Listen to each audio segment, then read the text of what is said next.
Hey, it's Aaron, and today we're sitting in a 2022 Honda Civic. So this is a brand new Civic, completely redone. I'll have a full review of this coming very soon, but right now we're going to do a full interior walkthrough. Lots of changes in here, almost all of them for the better, actually. So let's just get started. We'll just start where we usually do and move on from there. So normally we start over here at the door, so you can see door handles up here, and then you can see windows right here.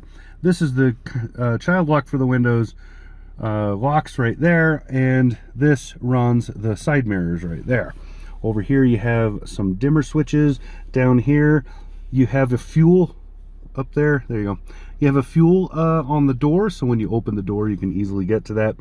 Parking radars, traction control, and this is the all-around safety systems.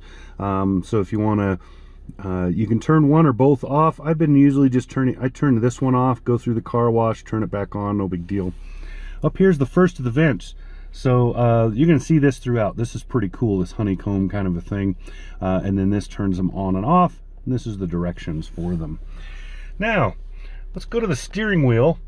Lots of changes here. So it's a Honda steering wheel. You have seen this in other vehicles like the Pilot and the CR-V and so forth. You've seen this steering wheel before. What they've done though is they have kind of refined the controls. So this is controlling mostly audio, so mostly your entertainment, infotainment, whatever. Skipping tracks here, volume up and down, voice control right there, and then this pages through on the driver information screen. I'll show you that in a sec. But what they've done to refine these is you can't really bump these. Like, you have to deliberately push. They're low enough and close enough in profile that you can't really just accidentally hit them. That's a good thing, because that was kind of an issue before, especially with the oversized buttons and things that have been on here. Over here you got the same thing, so same idea, but this is all cruise control. So what you're looking at is you turn it on and off over here, you cancel it right there, and this is the set and resume right there. Over here, this is the following distance. This is your lane keeping control, and then you use this to go through yet another driver menu. So I'll show you those menus in a second, and I'll let you know which one is which as we get to them. You do have paddle shifting in this particular one, and then right here you have your washer wipers, up and down to control those, back and forth here to decide how aggressive. You only have wipers on the front. This is a sedan. Over here you have signal turns, and then you can see you have lighting. Right now it's on auto. You can turn them off and so on like that. And then this is for the fog lamps. Turn those on and off right there. Up and down for the signals, back and forth for brights. Now, instrument cluster.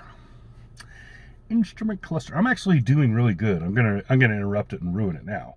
But time-wise, I'm actually doing really awesome. Normally it takes me forever to get to this point. And I probably just ruined it. Anyway, over here you have engine heat. On the right hand side you have fuel. Fuel economy in this is awesome. This only says 20.7, but those aren't my miles. I did a highway test on that, and it was friggin' phenomenal.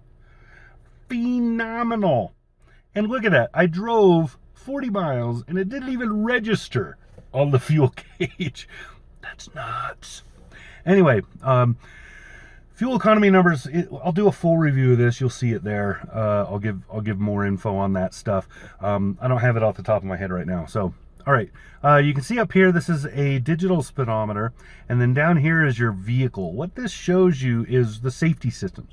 Right now we're parked, we're stopped. You know, you can see down here we're in park.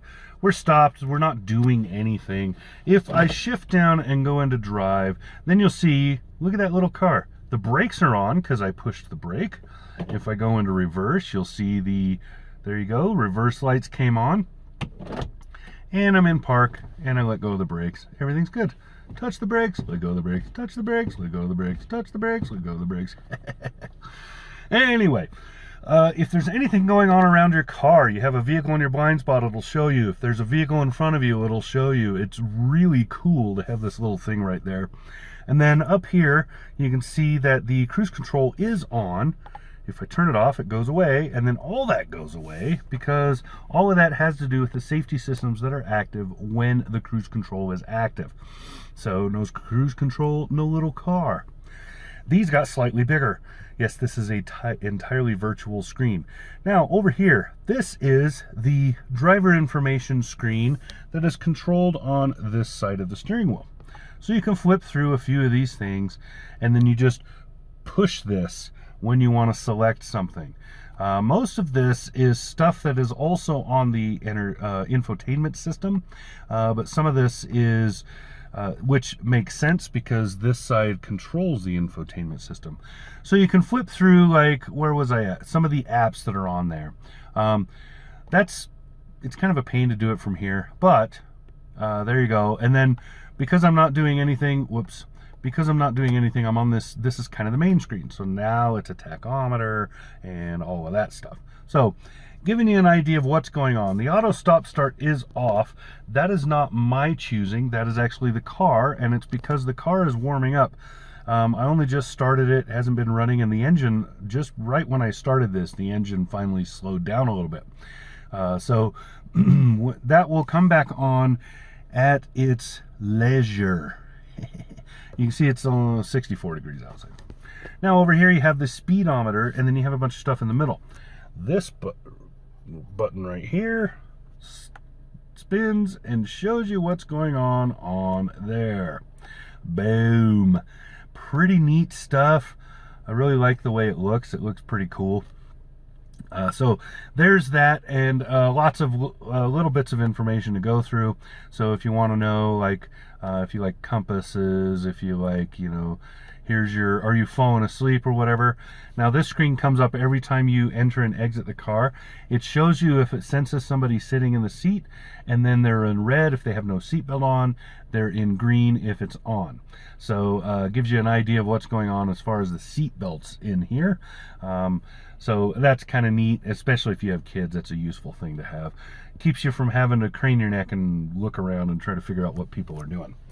Now, coming this way, you can see there's a little start, there's your engine start button. And then we have the infotainment screen. So this screen, you saw some of that on that little screen over there. This screen is, this is the main menu. This is literally what you get when you push home. You have some apps, maybe, and you can install apps and other things using this. It's pretty simple and straightforward, and you saw how fast it responded. It's really quick. Navigation, phone, radio stuff, trip computer. So if you want to really kind of like get in depth with what you've been doing, we have 377 miles of range with what we've got, and that's going off of the MPGs that have been averaged on this trip thus far. So like right now I haven't driven anywhere because literally all I did was move it to the one side of the driveway so that I could film. Otherwise it was sitting overnight. But you can see here's some driving information. None of this is mine. I did not do this, but you can see where fuel efficiency has been on average and over. And then same stuff because it's the same trip. So that's kind of what you can see here. If you go back home, there's other stuff, and then if you page sideways, there's even more. Really cool. You can do some vehicle and other general settings is basically settings for this. Vehicle settings is settings for everything else. So you can set some of the stuff like if you need to recalibrate your tire pressure monitoring system, if you want to change the lighting a little bit, if you want to change what happens with the doors, like if you grab the handle on the driver's side, does it only unlock the driver's side or does it unlock everything? That sort of stuff. There's lots of really cool stuff in here. It's worth exploring this menu if you have this car. So there you go. That kind of gives you an idea of what's happening on this. Lots of neat stuff. You can change your display mode and everything else. So really cool stuff in here. Now, down here, this stuff doesn't change too often, but it can change a little bit. If you need to connect your phone, the fastest way is just hit phone here, or where's the phone button on the steering wheel? There isn't one, so use that. Then it will say, hey, there's no phone connected. Do you want to connect one? Really quick and simple, fast way to do it. Now, you probably noticed the beehives going on still. They are all the way across. I don't think we need the passenger side bun warmers on. all the way across like that. It's really pretty. I really like that. That's really cool.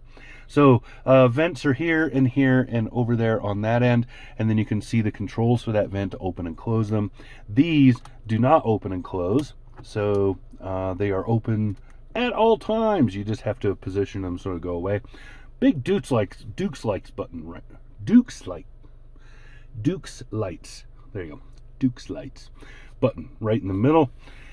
Down here, you got some buttons. You can see I was turning the bun warmers on and off for the passenger. You have one for the driver over here. This is mostly these three right here. These two right here is how I should say it. These two right here are climate. This is stereo and fan. So, fan. So you have the temperature here, temperature there. You can push to sync the two if you want them both the same. This controls the fan speed, or you can just have it on auto, or you can just push that to turn it off, or back on if you want. So if everything's on, you can see what's going on across there. You have a display of what your temps are and so on, and then you can turn it off. Recirc, what fan mode you want. Defrosts right here. The rear defrost includes the mirrors on this, and then you can air conditioning right there. Down below that in the cubby, you have wireless charging right here. You have this telling you whether or not the passenger airbag is what's going on with that. You have a couple of USB-A's for data and charging. Here you have a 12 volt hidden under there. Then of course that wireless aforementioned, you can turn it on and off with this button right here. So if you want to like use this to throw like your keys and other stuff, you can just turn the whole thing off. If I can get the button to work. I can't remember if you have to hold it down or if you just push it. There you go.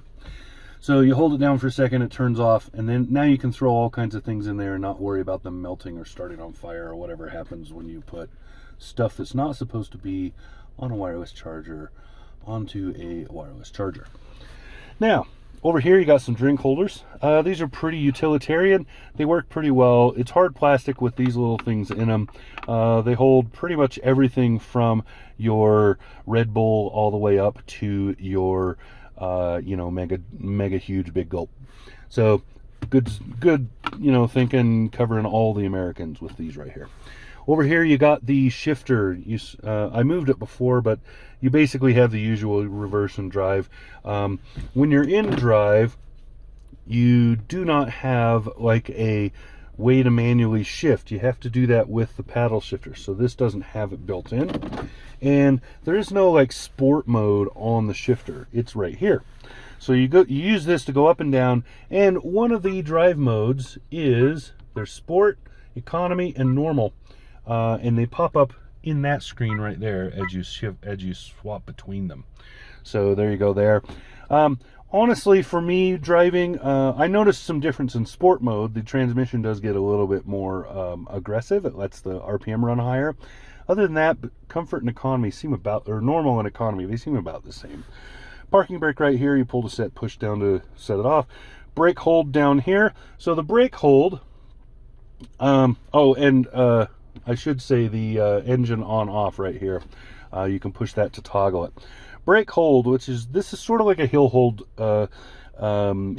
help, whatever. I affectionately like to call it launch control, but that's not really what it does.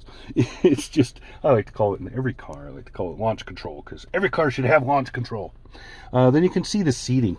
Really nice seating in here. I'm not a big fan of this faux leather kind of stuff they've got, but really like the feel of the seats. Nice bolstering. It's just about right. They're just about cushioned right. I could feel a long trip in this being good. I could see that as being a good thing. Over here, you got a little bit of storage down in the cubby.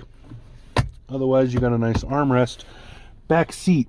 Good sized, considering it's a Honda Civic, so it is a compact car. Back seat's really good. Trunk is also really good.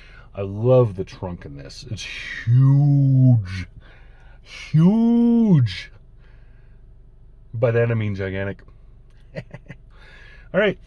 So there you go. That is actually a pretty good record for an interior for me.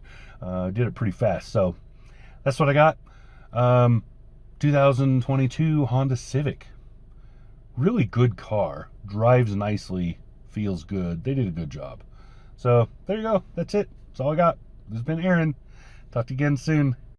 Subscribe.